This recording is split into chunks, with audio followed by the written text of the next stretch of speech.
Hello, class, and welcome to This Week in Diverse Populations.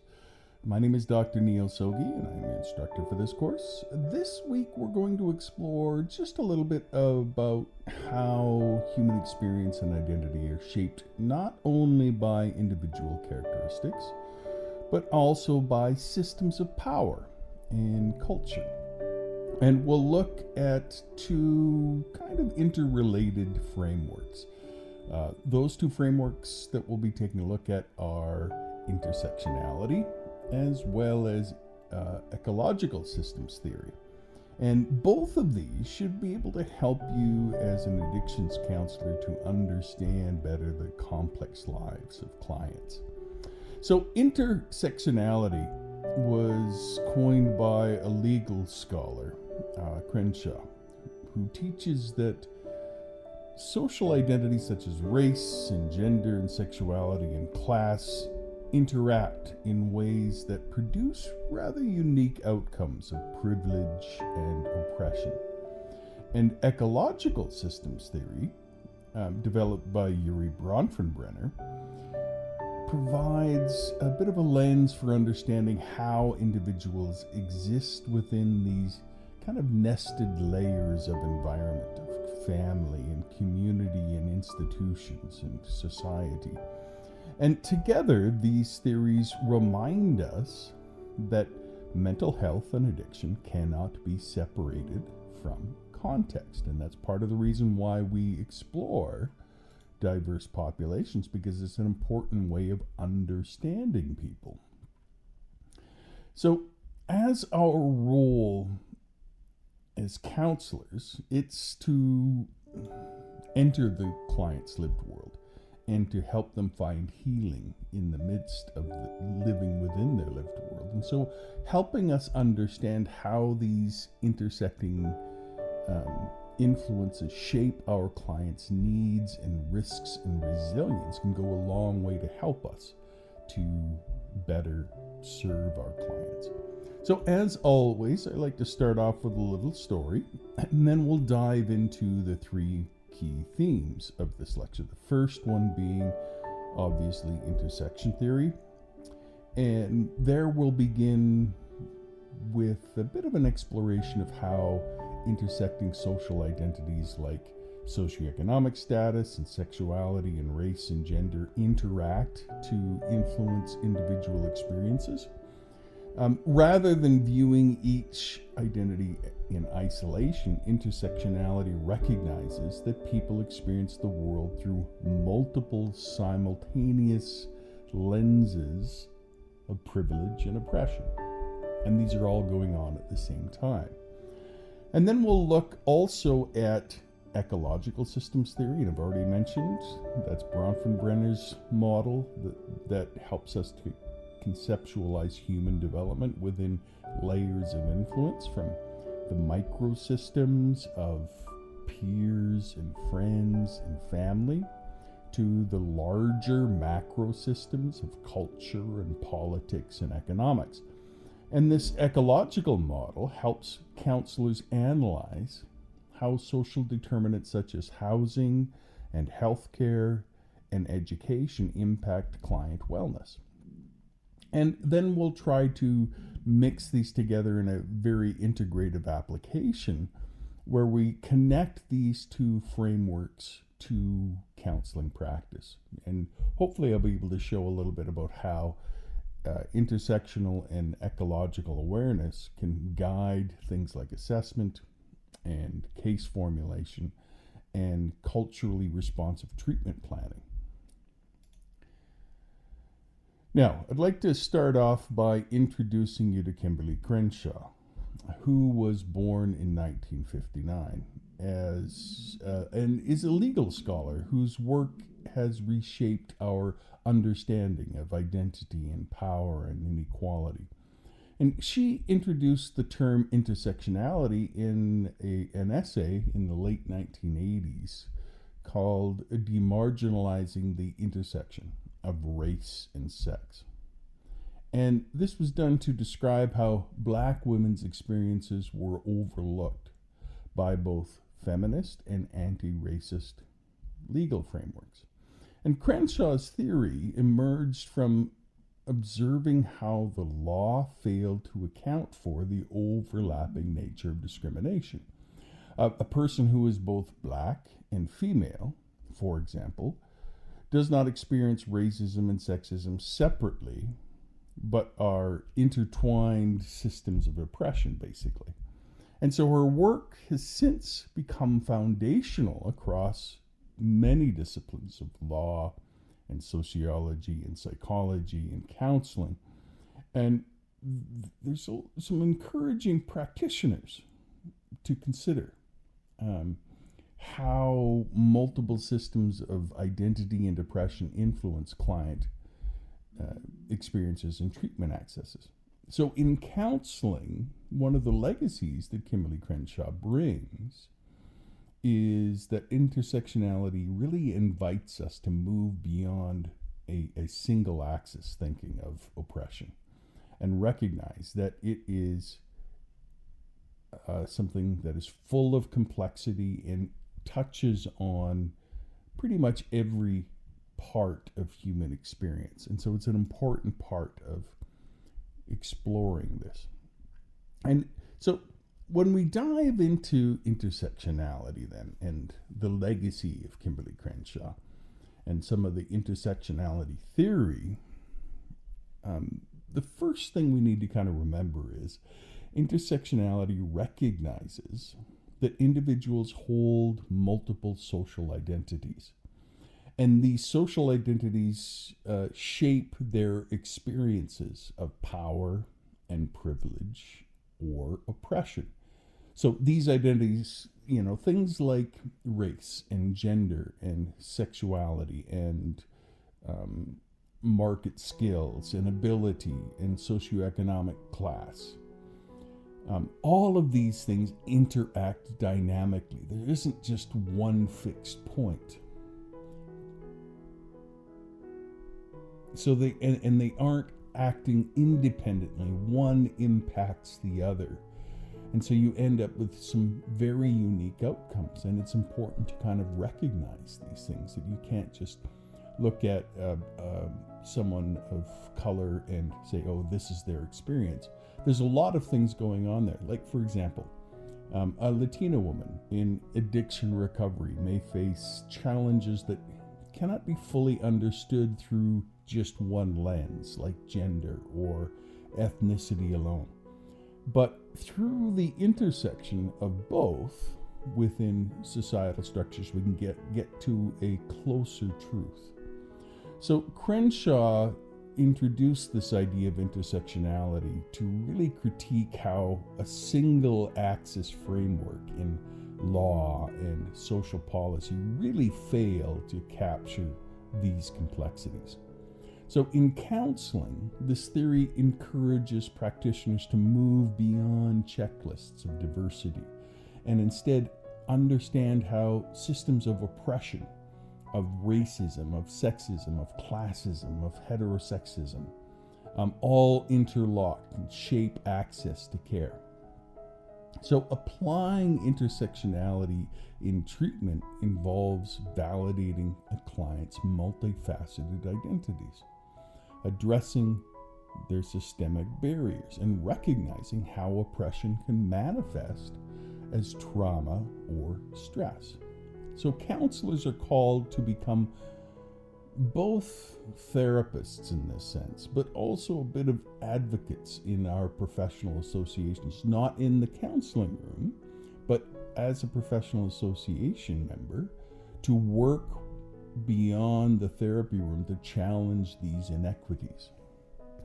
So it's about professionalism and a view towards recognizing the complexity.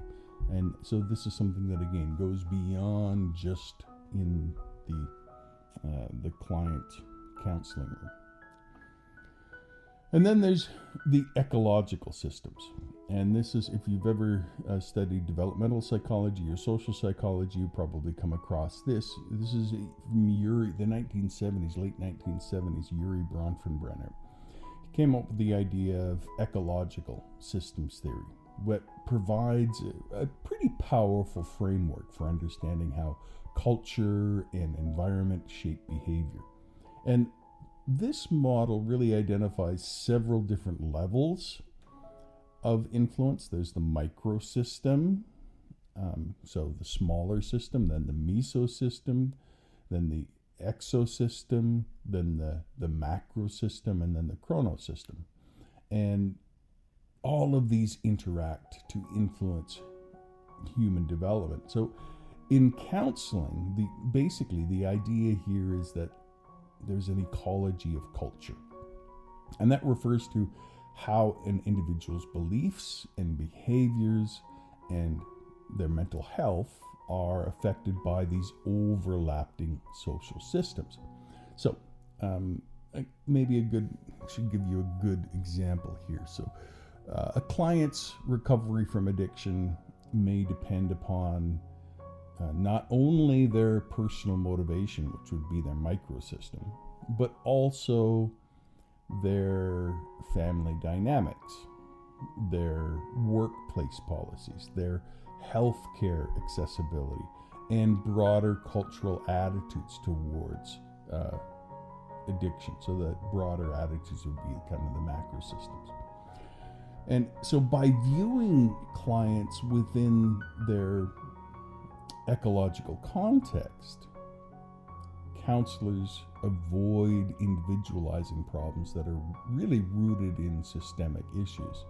So it's about bringing a little bit of sociology into anthropology, cultural anthropology, into our understanding of the client. And this perspective really aligns with multicultural counseling competencies because it emphasizes the collaboration with families and communities and institutions, all with the goal of promoting a more holistic healing of the person, and ideally with systems as well.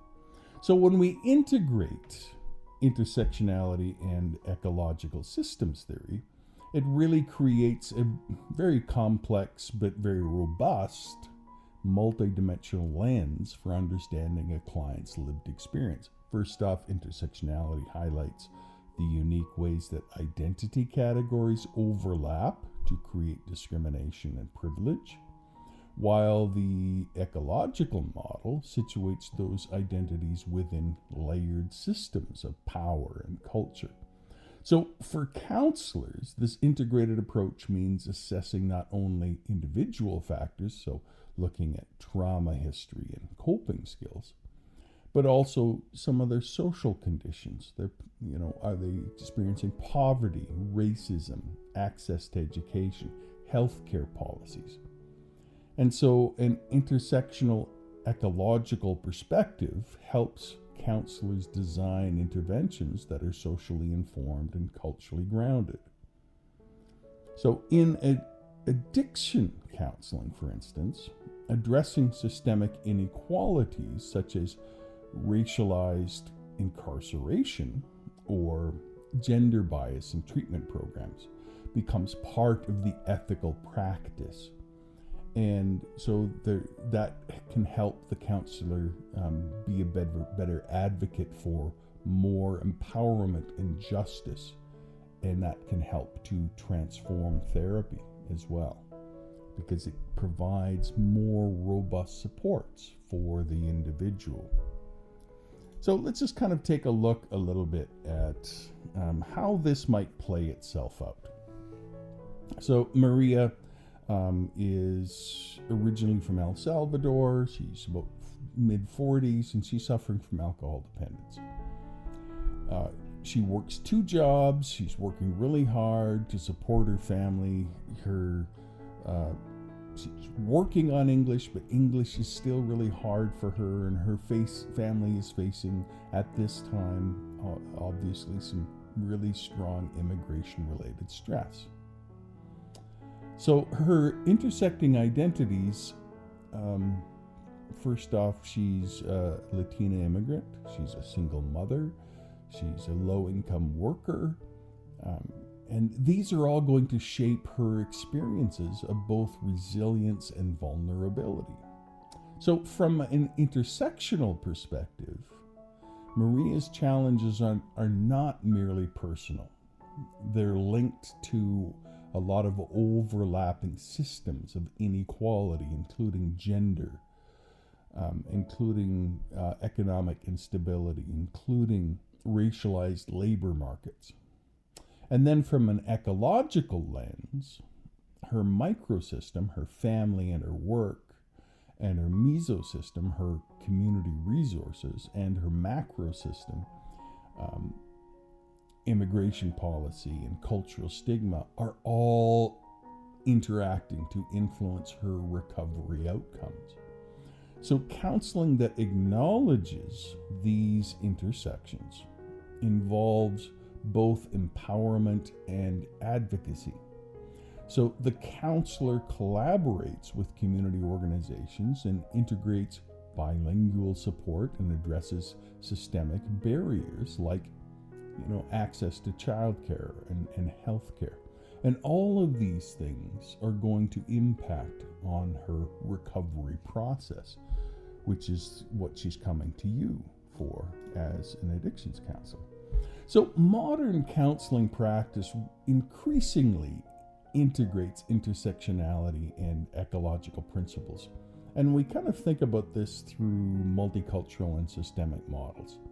So the approaches like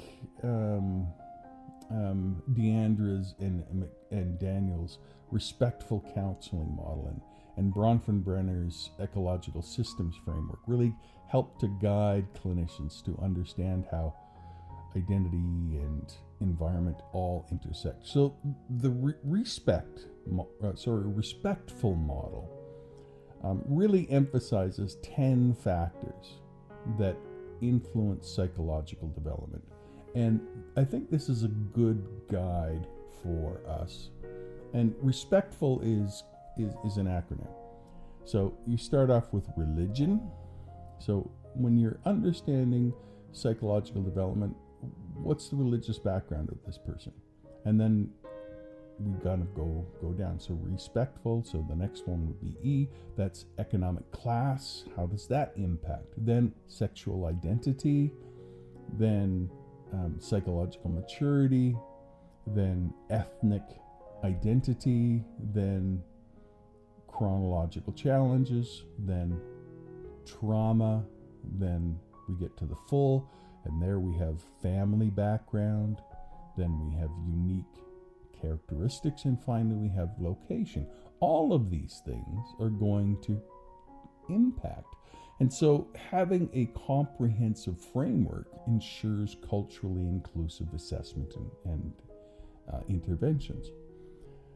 So similarly, ecological models in addictions counseling really highlight the collaboration of these things. So families and communities and service networks. And by acknowledging systemic influences such as discrimination in healthcare or community level stigma, counselors are going to promote long-term recovery through social justice and empowerment. And all of that becomes very, very important. Now, despite the growth of multicultural awareness, systemic barriers still limit equitable care for marginalized populations. Institutional racism and policy bias continue to restrict access to addiction and mental health services for minority clients. And language differences, lack of culturally relevant materials, and absence of interpreters often are going to alienate clients from care. So at the professional level, many clinicians lack intersectional training. There's an overemphasis really in a lot of cases on individual pathology rather than on the social influences and the structural roots of distress. So for example, a counselor might interpret depression as an immigrant client in an immigrant client as a personal disorder, when it might be a symptom of a culture of stress and discrimination and economic marginalization.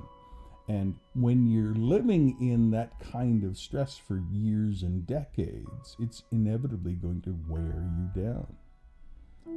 So to overcome these barriers, counseling programs need to try to also incorporate this intersectional competency training and really integrate some systemic advocacy into professional ethics. And this can go a long ways, I think, to strive to dismantle some of the bias, not only in their practice, but within institutions that perpetuate inequality. So when we think in terms of ethical counseling and intersectionality and ecological counseling, it really involves a commitment to social justice, to cultural sensitivity, and always a respect of client autonomy. So from an intersectional perspective, ethical awareness requires us to understand how clients' multiple identities shape their experiences of oppression and privilege. Counselors need to avoid imposing dominant cultural values and instead seek to understand the cultural meanings clients attach to mental health and addiction and healing. So ethical ecological counseling expands this responsibility to the systems level, where we're examining how institutions and policies and communities support or harm clients. So for example, helping a client navigate discrimination in a workplace or advocating for culturally responsive treatment programs falls within the counselor's ethical scope. So advocacy is central to intersectional and ecological counseling. So this here again is a call for how do we work as a professional association. And that's going to tie into multicultural and social justice counseling competencies, which is a framework that kind of has four levels to it. There's the interpersonal, the institutional, and the systemic. And at the community level, when we're talking about advocacy, this really means collaborating with organizations that address things like housing, as well as substance use or education disparity. So having a voice in the community to push for these things as a counselor is one of our responsibilities. It's at the policy level here, where counselors can support legislation that expands access to culturally responsive services. And advocacy also means amplifying the client's voices. So helping them navigate systems of power while maintaining respect for cultural sovereignty. And by integrating advocacy into daily practice, counselors move from passive service providers to active participants in creating equitable systems.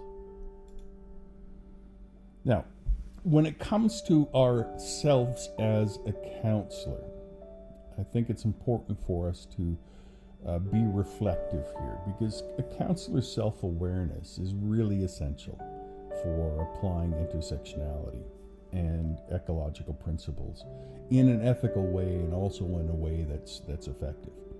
So being reflexive involves continuous examination of our own cultural background and privilege and biases and how these shape our interactions with clients. So self-reflective practice really invites us as counselors to ask some critical questions. How does my own social identities of race and gender and class and ability influence how I perceive a client's struggles? Am I interpreting behavior through a culturally biased lens? And we all are. Doesn't matter what background you come from. We all have our biases. And it's important to be aware of those biases and how those are impacting how we are viewing the client. And to try to look beyond those and look at what's going on on the many levels in the client's lived world. And part of that process of reflecting can also be found in regular supervision and peer consultation. Or if you are a supervisor or become a supervisor, to bring this in as part of your supervision strategy to get the counselors that are working and trying to strive to be better counselors with you to grow in this process, because counselors who model openness to feedback are ones that are going to foster trust and collaboration with their clients. And we always need to remember that cultural humility transforms counseling. It's a learning process. It's not a hierarchical one. It's one that creates authenticity and human connection, and good cultural humility brings honor to the client's lived world. And that's what we need to be doing as we grow and develop as counselors. So as we draw to the close of this lecture, I want to just highlight three key main themes, and pretty straightforward here. Intersectionality is that term that's coined by Kimberly Crenshaw, that theory really that explains that there are overlapping identities. We have a racial identity, we have a gender identity, we have a sexuality identity, we have a class identity, we have an ability identity. And all of these create unique experiences of privilege or oppression, and not any one of these is going to define completely the client's lived world. And then you add to that ecological, the ecology of culture, which is Yuri Bronfenbrenner's ecological systems theory framework. And this framework highlights how individuals exist within layers of environments, family and community and institutions and society. And all of these intersect and interact to shape mental health and addiction outcomes.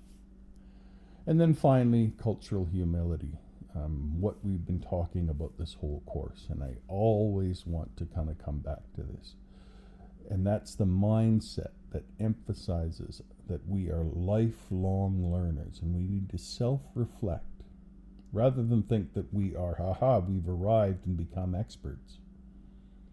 We need to encourage ourselves and our peers and our supervisees and supervisors that we all need to remain open and collaborative with our clients and learn more, and acknowledge that cultural knowledge is co-created, and that when we enter the client's world, we are there as a guest. And then our knowledge check. Which framework helps counselors consider how identity and environment interact to shape client experiences? And here I would suggest that it's ecological systems theory.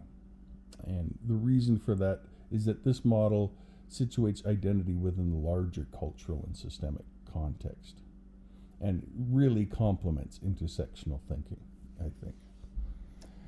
Now, just to kind of close us out, I want you to reflect on how intersectionality and ecological thinking can really transform counseling. It changes it from an individualistic practice into one that honors the lived world of the client, their context, their culture, and the systemic realities that they live within. Clients' experiences are never shaped by one single factor. Every story is nested in families, in communities, in histories, and systems of power. And counselors who practice from an intersectional and ecological perspective recognize that personal healing is connected to collective well-being. They act as advocates and collaborators and learners, and they're committed to understanding how identity and environment shape each client's journey. So remember here, the ultimate goal is to move beyond cultural awareness toward systemic empathy, which is really a form of practice that combines self-awareness, structural analysis, and also compassionate action. Hope you enjoyed this lecture, and I will see you next week. You take care. Bye-bye.